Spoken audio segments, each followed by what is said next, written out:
이게 이제 알레르기 비염이라고 한다면 그 코 점막에 과민 반응으로 인해서 그 코막힘이나 그리고 수양성 비루라고 하는 맑은 콧물이 줄줄 흐르게 되고 그리고 재채기가 날 수가 있는데 방금 말씀하셨던 것처럼 단순하게 이제 그 어떤 증상만 완화시키는 방법으로는 그 뭐 근본적인 치료까지 되기가 좀 어렵고 여러 가지 이제 그 한약을 통한 그런 이제 근본 치료뿐만이 아니라 여러 가지 생활 관리도 좀 필요하거든요.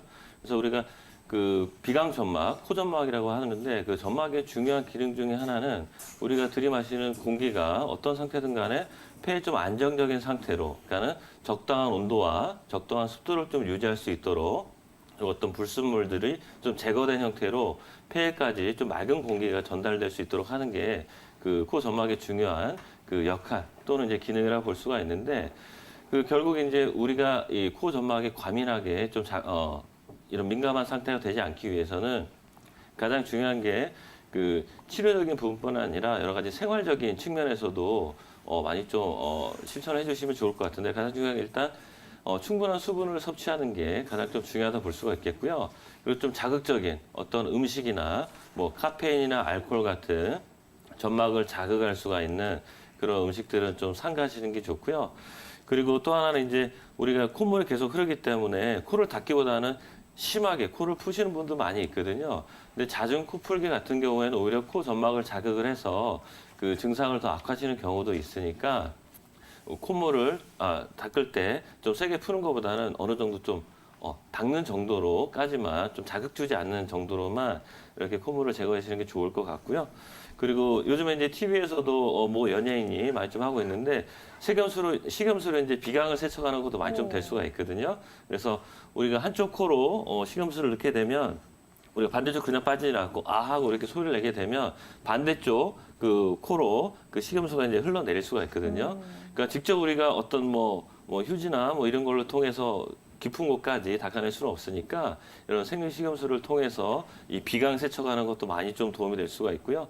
그리고 당연히 우리가 뭐 외출을 하거나 어떤 그 좀 먼지가 많은 곳에 있었거나 아니면 그 뭐 우리가 옷이나 아니면 손발에 여러 가지 이제 코 점막을 자극할 수가 있는 항원들이 좀 많이 묻어올 수가 있으니까 뭐 외출 후에는 당연히 손을 좀 깨끗이 씻고 코를 직접 손으로 만진다든지 어떤 자극원이 같이 내 몸에 좀 들어올 수 있는 그런 환경 자체를 좀 피하시는 것도 많이 도움이 될 수 있을 것 같습니다.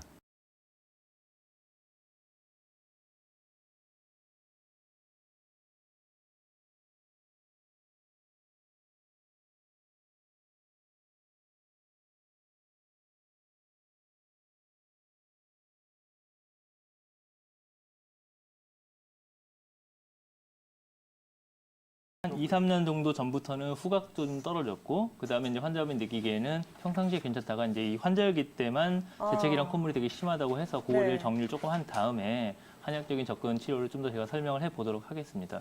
이 환자분 같은 경우에 지금 불편한 게 뭐냐면 앞서 우리 장관장이 말씀하신 것처럼 이 알레르기성 비염이 통년성 알레르기성 비염과 그다음에 계절성 알레르기성 비염이 있는데 굳이 분류를 하면 아마 계절성에 가까운 것 같아요. 근데 문제는 이 계절성 알레르기성 비염 환자가 좀 심해지면은 통년성으로 가는 경우도 있고 그리고 이 환자분처럼 불편한 증상 중에 지금 이제 후각에 대한 영향을 미치고 있는 것들은 그 이제 후각 같은 경우는 이제 지속적으로 문제 생기면은 비각이나 아니면은 이제 전체적인 그 신체의 저항까지 좀 떨어뜨리게 될 수 있기 때문에 이 사람은 후각이 좀 저하가 됐다는 얘기는 코막힘이 어느 정도 같이 있다는 얘기이기 때문에 그걸 같이 좀 접근해야 될 것 같고요.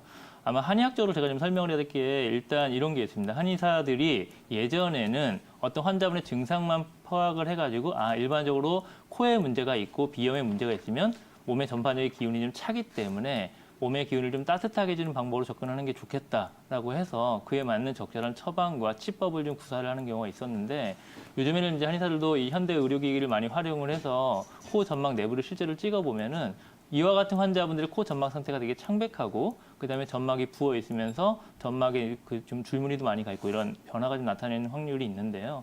그런 경우가 보통 뭘 나타내냐면은 이 사람의 전반적인 제너럴 컨디션 즉 면역력이 저하되어 있고 과민성 반응을 나타내는 것과 동시에 면역력 저하가 같이 나타나고 그게 폐나 특정 장부 기능이 좀 저하돼 가지고 약해져서 그렇게 나타나는 경우가 많거든요. 그리고 병력이 보통 한 2, 3년 이상이 되는 경우는 앞서 제가 말씀드린 것처럼 어혈이라는 형상을 띠는 경우도 많이 나타날 수 있어서 이런 것들을 어떤 포함을 한 상태에서의 한약적인 치료 방법이 일단 좀 필요한 것 같고요.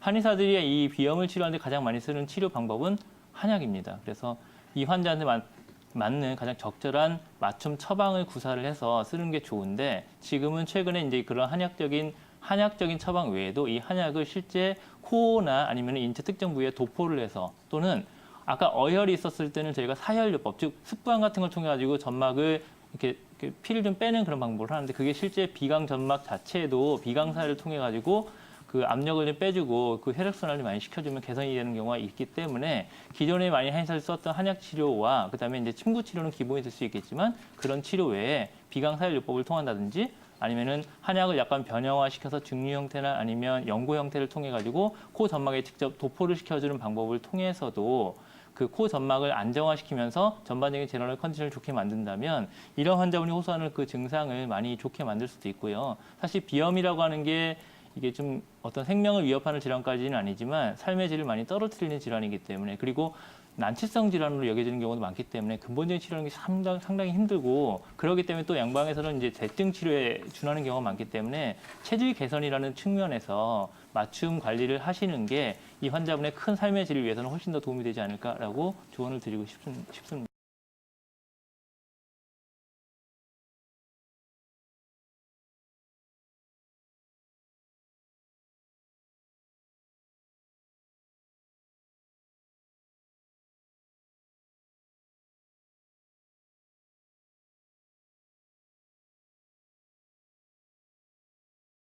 알레르기 비염이라고 하는 거는 비점막의 제1형 감인 면역 반응이라고 하는데요.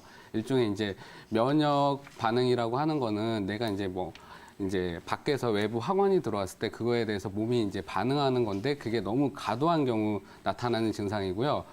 알레르기 비염은 보통 이제 재채기, 그다음 수양성 비롯해서 콧물이 줄줄줄 흐르고 그다음에 코가 막힌 느낌이 나고요. 그 외에 이제 소양감, 여기 코끝이 간지럽거나 아니면 이제 냄새를 잘 못 맡거나 그런 증상이 나타납니다. 근데 이제 알레르기 비염이 있는 경우 알레르기 비염으로 끝나는 게 아니라 합병증으로는 부비동염이나 인후두염 그런 게 많이 생기고요. 그래서 이제 그 끈적끈적한 농성비루 아니면 그 농승비루 같은 것도 생기고 두통 이런 증상들이 나타나는데요. 알레르기 비염의 원인을 우선 살펴보면 첫 번째 이제 유전적인 원인이 있습니다. 그러니까 부모가 모두 알레르기를 가지고 있는 경우에는요. 이제 아이가 가질 경우 한 75%가 되고요. 부모 중 하나가 알레르기 질환이 있을 경우는 이제 50% 정도 되고 둘 다 가지고 있지 않는 경우에는 10에서 15% 정도 유병률을 발생하게 됩니다.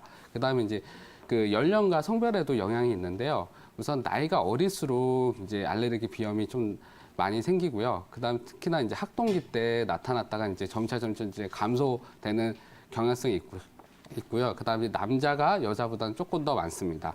그다음 대기 오염 물질, 특히나 이제 서울에서 살다가 지방 내려가면 좋아졌다는 분들이 많은데 대기 오염 물질에 의해서 나타나기도 하고요. 특히나 이제 기후 변화에도 연관이 있는데요. 습도가 너무 낮아지거나 아니면 날씨가 추워질 때 나타나게 됩니다. 특히나 이제 알레르기 비염을 일으키는 거는 외부 항원에 의해서 나타나는데 이제 진먼지 짓는기가 있고요. 그 다음에 이제 동물의 털이나 비듬이 있고 꽃가루가 있고 곰팡이가 있습니다. 특히나 이제 진먼지 짓는기 같은 경우에는 요새 이제 아파트 생활을 하고 난방도 잘 되기 때문에 거의 매년 나타나는 이제 통년성 알레르기 비염이라 해서 그 원인이 되고요. 따라서 이제 항원을 없애는 게 중요하기 때문에 진먼지 진드기 관리가 좀 필요하게 되고요. 계절성으로 나타나는 거는 이제 꽃가루가 많습니다. 그게 이제 화분인데 우리나라 같은 경우는 4, 5월하고 9, 10월 달에 많은데 4월에는 이제 나무에서 나타나는 수목 화분이 많고 이제 9, 10월에는 잡초에서 나오는 이제 꽃가루가 많은데 특히나 이제 9, 10월 달에 항원성이 높기 때문에 9, 10월 달에 알레르기 비염이 있으신 분은 분들은 이제 바깥 활동을 자제해 주시고 마스크나 이런 걸 착용하시는 게 좋고요. 한방적으로는 봤을 때는 이제 소청량탕이라고 있는데 이 소청량탕 같은 경우는 이제 그 히스타민 물질을 이제 항히스타민 효과가 양약보다 좋다는 결과도 있고요. 그다음 항알러지 효과가 농도 유연성으로 좋기 때문에 한방 치료를 좀 적극적으로 받는 것도 도움이 됩니다.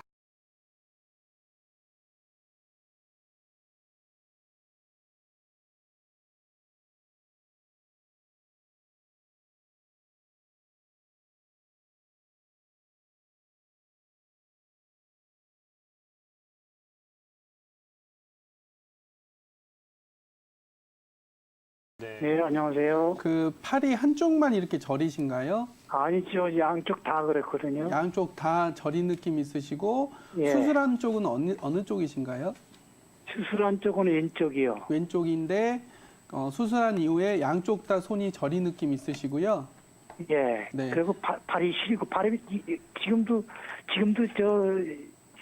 따끔따끔해 시리다고 표현해야 될지. 따끔따끔한 그것도 양쪽 다 똑같이 그러신가요? 예, 예, 네. 예. 검사를 해보신 적이 있으신가요?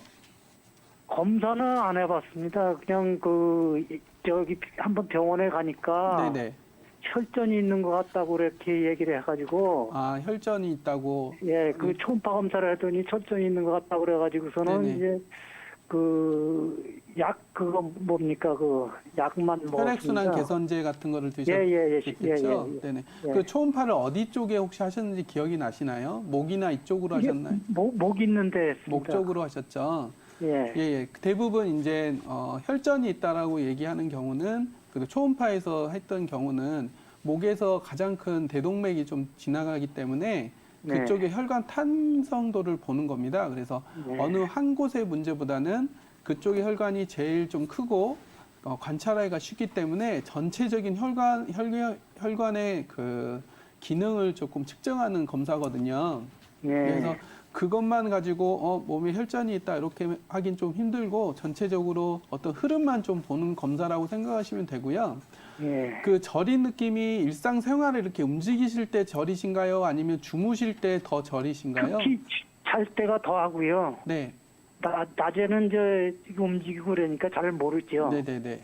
예. 근데 지금 같은 경우에 지금 이제 앉아 있는데 발 같은 경우에는 시린 그런 찌릿찌릿한 그런 저기가 계속 있어요. 네네. 그러면 발 저리는 게 무릎 아래쪽으로 주로 저리신가요? 예, 발바닥이 주로 그러고요. 그리고 네네. 밤에 잘 때는 이제 가끔가다 이 다리가 떨리는 편이에요. 네네. 이거 한방적으로 치료를 해보신 적은 없으시죠? 예, 한번 가가지고 한 1, 2주는 한 번 다녔어요. 그래서 침도 한 번 맞아봤고, 네네. 그 뜸도 몇 번 뜨더라고요. 그런데 네네. 침 맞는데 내가 좀 질려가지고 아, 네. 그 뒤로는 안 갔어요. 네네.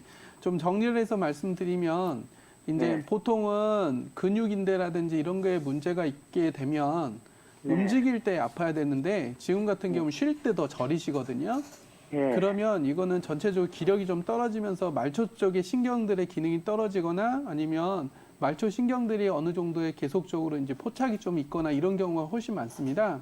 이제 이것도 한방에서는 어혈의 개념을 좀 보게 되는데요.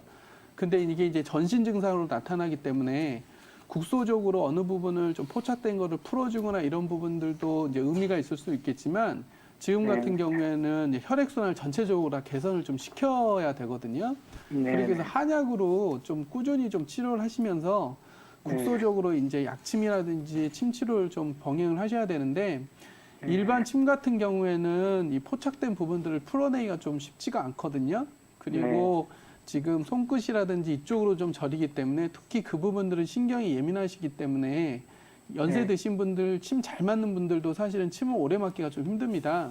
네. 그래서 제 생각에는 침 횟수는 조금 줄이되어 한약을 같이 병행을 하면서 특히 혈액순환을 좀 개선시켜주고 어혈을 풀어주는 좋은 한약들이 많이 있거든요. 그래서 가까운 한의원에서 좀 상담하신 후에 이제 한약하고 침을 좀 병행하시되 침은 한 30, 그리고 한약은 한 70% 정도의 비중으로 이제 효과를 좀 보실 수가 있으니까요. 그렇게 좀 치료를 좀 병행하시는 게 좋으시고요.